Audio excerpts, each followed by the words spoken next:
Coat কলারের জন্য front এবং back পার্টটাকে আমরা নিয়ে নিয়েছি। এবার আমরা ফ্রন্ট এবং ব্যাক পার্টের জন্য এরকমভাবে নেকে মার্ক করে কাট করে নিলাম। এখানে খেয়াল করে দেখুন আমি কীরকম মাপে কাট করেছি। এবার আরেকটা ফ্যাব্রিক নিয়েছি, মেজারমেন্ট আপনি স্ক্রিনে দেখতে পেলেন, সেইভাবে সেই ফ্যাব্রিকটাকে ওপর রেখে এই কাটিং পার্টটাকে নিয়ে আমরা এভাবে কাট করলাম। এখানে একটা ছোট করে কাট করে নিলাম আর এই প্যাটার্নটাকে এইভাবে কাট করলাম। এখানে এই যে পর্যন্ত আমি কাট করেছি সেটা ভালো করে একটু বুঝে নিন।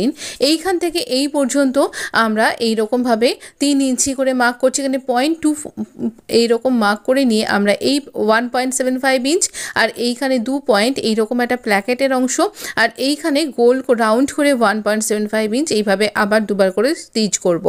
ছোট ছোট কাট করব আর কোনাটা কাট করে নিয়ে টার্ন করে নিয়ে এইখান থেকে উল্টে দিয়ে স্টিচ করব।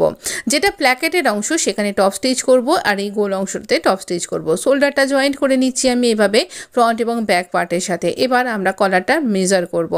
এই যেখানটা স্টিচ করেছি প্ল্যাকেটে তারপর থেকে বাকি অংশটা এইভাবে মার্ক করে নিয়ে যেভাবে কোট কলারকে তৈরি করা হয় সেই রকমভাবে আমি এখানটা কাট করে নিচ্ছি, মেজার করে নিলাম। তারপর এইভাবে কলারটা মেজার করে আমি এখানটা কাট করছি। কলারের কিন্তু এই ভেতরের দিকটা তো একটা গোল অংশ গোলাই দিয়ে নিতে হবে। এবার কলারটাকে আমরা যে ফ্যাব্রিকটা নিয়ে এভাবে তৈরি করেছিলাম সেই ফ্যাব্রিকের উপরে আটকে নিয়েছি, দিয়ে এখানে 3টে দিককে স্টিচ করে নিলাম। সমান মাপের আরও একটা ফ্যাব্রিক নিয়েছি, সেলাই করবার জন্য 1/2 ইঞ্চি বাড়িয়ে রাখবো। তারপর এই 3টে দিক স্টিচ করব। এখানে কোনাটা বার করবার জন্য থ্রেডের সাহায্য নিলাম। আপনি বড় ভিডিওটা কিন্তু দেখতে পারেন ভালোভাবে, অনেক খুঁটিনাটি টিপস আপনি কিন্তু সেখানে পেয়ে যাবেন আর প্রপার মেজারমেন্ট কীভাবে নিলাম সেটাও ভালোভাবে বুঝতে পারবেন। এবার আমরা এখানে কলারটা আমাদের শার্টের সাথে জুড়ে দেব। ভীষণ সুন্দর কোট কলার কুর্তি এইভাবে তৈরি করতে পারবেন খুব সহজেই বিনা ঝঞ্ঝাটে। আপনার জন্য এই উইন্টারে এরকম কোট কলার না করলেই নয়, অবশ্যই তৈরি করে পরুন। ভীষণ স্টাইলিশ একটা লুক দেয়।